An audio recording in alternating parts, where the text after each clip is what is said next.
اول حاجه هنعملها مع بعض، هنسلق طبعا الرز عشان نعمل الرز بلبن.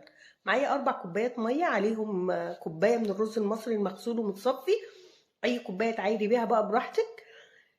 كوبايه الرز بتاخد 4 كوبايات ميه، وهغطي عليهم وهدي عليهم النار لحد الرز ما يتشرب الميه بتاعتي ويستوي كويس جدا زي ما انتوا شايفين كده. انا هعمل 2 كيلو لبن، عشان كده عملت كوبايه رز. لو كيلو لبن واحد هعمل نص كوبايه.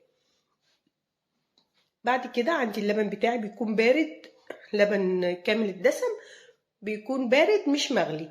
والسكر حسب الرغبة، وبحط معلقتين كبار من الكريم شانتيه الخام اللي من غير سكر، ونص معلقة من الفانيليا بس. واحط كل مكوناتي مع بعضها كده، هقلب كويس عشان الكريم شانتيه يدوب، وممكن ندوبه في شوية مية او شوية لبن على البارد وبعدين نصبهم لو تخافي انه يكتل منك. بعد ما يغلي 10 دقايق كده، نسيبه يغلي الاول 10 دقايق ربع ساعه في الرز واللبن لوحدهم قبل ما نحط النشا. بعد كده معايا نص كوبايه لبن صغيره او ميه، بدوب فيهم معلقتين كبار من النشا، وابتدي اصبهم على الحليب والرز كده زي ما انتم شايفين، وايد بتصب وايد بتقلب. بسيبهم برضو مع النشا 5 دقايق زي ما انتم شايفين. لما بصوا ده القوام اللي انا عايزاه، مش خفيف ومش تقيل.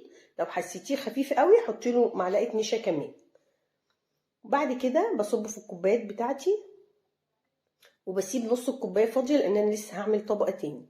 طيب انا ما حطيتش حاجات كتير ولا قلت حاجات كتير عشان يكرمش ولا ما يكرمش. تعالي بقى اقول لك ايه السر اللي يخلي الرز بلبن بتاعك يكرمش.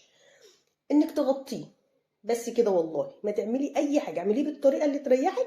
وبعد ما يهدى شويه يطلع العرق منه كده وما يبقاش معرق، عشان لما نغطيه غطيه وحطيه في التلاجة، وهوريكي النتيجه دلوقتي. بس طبعا الطبقه التانية دي بنعملها لما بنتاكد ان الرز خلاص برد. بصوا حبايبي هنا اهو الرز بعد 3 ساعات بالظبط كان في التلاجة. بصوا النتيجه، بسم الله ما شاء الله. ولو بات ليله كامله طبعا هيبقى اكتر من كده، والكرمشه هتبقى اكتر من كده، والطعم كريمي وحلو جدا. وده السر بقى اللي كلهم يقولوا لك اسرار الرز المكرمش ومش اسرار الرز المكرمش. هو ما فيهوش اسرار ولا اي حاجه، ولا محتاجه تحطي له مكونات الدنيا عشان يطلع معاكي كده كريمي وحلو.